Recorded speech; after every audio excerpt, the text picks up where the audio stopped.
Batman from 1989, starring Michael Keaton and directed by Tim Burton, is an unforgettable classic firmly rooted in the upper tiers of superhero cinema history. I remember seeing the trailer for it in '88 or '89 in the theater. It's the first time I recall there being no soundtrack for most of it, at least in the trailer I saw.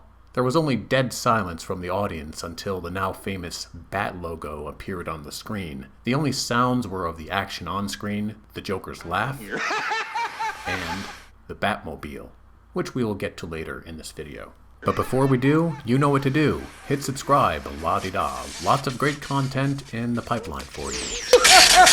Hit the subscribe button on the channel tonight.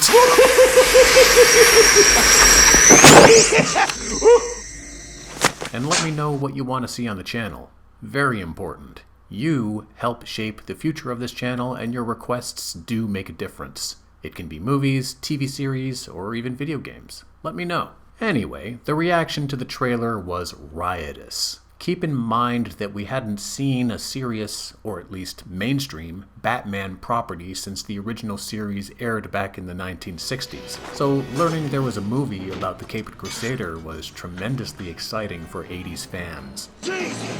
It ranks up there as one of the greatest film ad moments for millions. The movie is captivating in a distinctly Tim Burton way. While many of his films are quirky, but still enjoyable. Most of the 1989 Batman movie has a great balance of visuals, action, and Burton-esque flair. You know it's a Burton film, but you don't necessarily feel like you're in a zany madhouse. Unless Jack Nicholson's Joker is on screen. Boo! What else makes it great? Numerous items, but one thing that sticks out is the palette of the film evoked by distinctive visuals and lighting. There's something uniquely Batman about Batman here. Whether it's how his silhouette contrasts with the light behind him, the city skyline, smoke coming from a rooftop chimney, the colorful mania of Nicholson's Joker, or the rich cathedral-born score composed by Danny Elfman. The production feels as it should be, like we are witnesses to the Dark Knight from the shadows alongside him. Engrossing, enchanting, exciting, and singular. As with most great movies, there are usually a handful of scenes that remain in your permanent memory, years after seeing them. These are the kinds of moments you think of first when someone brings up the film. Here are just a handful of them. Wait till they get a load of me. Number 1, the museum rescue scene. From Vicky Bale's reaction to the Joker, to Batman's striking entrance through the glass roof, to Nicholson's hilarious reaction to everything that happened. Where does he get those wonderful toys? And the reveal of the Batmobile. Get in the car. Which one? This sequence stands out amongst the rest. How did you feel when watching this scene? Number 2, Jack Nicholson's Joker. Known as Jack Napier in the movie, Me? many say he is the real Joker. No disrespect to Heath Ledger. You have nothing! And with good reason. The energy, insanity, and humor he brings to the role is original and out of this world. Every scene he is in as the Joker, he chews up immediately, and is the ideal counterpart to Michael Keaton's dark countenance. Nicholson sold this role and created an icon out of an icon. And what's with that stupid grin? I just joined Skillshare. Wait a minute, what? Come on. That's how you segue to a commercial? Joker using Skillshare? I have given a name to my pain. And it is Paid ads. Not really, but I do. I use Skillshare, and the reason I use it is I want to create better and better content for you on this channel. I found that Skillshare is the perfect method to do this. They have 24,000 classes. You idiot! 25,000 courses! And adding more all the time! Okay, thanks for that, Joker.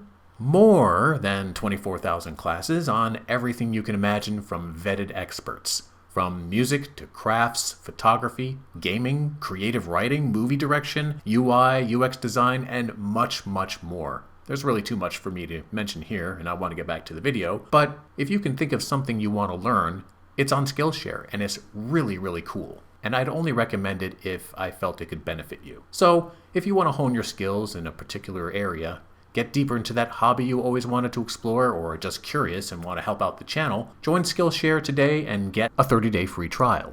Explore unlimited courses for 30 days at no charge, and if you don't like it, just cancel. Easy, no questions asked. Link to your 30-day free trial is in the description for this video. Thank you so much for supporting the channel. Let's get back to the video. What other scenes make Batman great?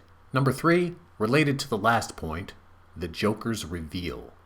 We know how Jack became the Joker here, but it's the restraint between scenes which gives us a great payoff when we finally see his transformation. We are then privy to a post-surgery scene where Burton deliberately holds back on showing us the result of being dunked in a vat of green acid. Nice build-up until the reveal. Jack is dead, my friend. You can call me Joker. And as you can see, I'm a lot happier. Isn't that great? Number 4, the ride home with Vicky Bale in the Batmobile. Where are we going? This is one of the most iconic scenes from the movie. What makes it work so well is not only the dramatic camera angles and the sound of the mobile zooming by, but the brilliant elemental score by Danny Elfman.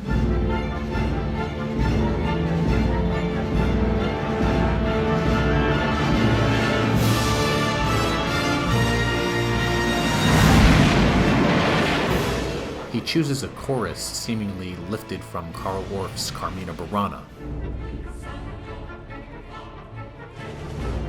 to haunt us amongst the darker tones of brass and a constant galloping rhythm. It is totally effective and perfect for the visuals presented. Absolute magic. Then we got the news Michael Keaton was reprising his role as the Dark Knight in the Flash movie. Yeah. I'm Batman. What a treat watching him in action again, more than 2 decades later. When did you first see Batman and what was your reaction? Leave a comment below, and as always, thanks for dropping by.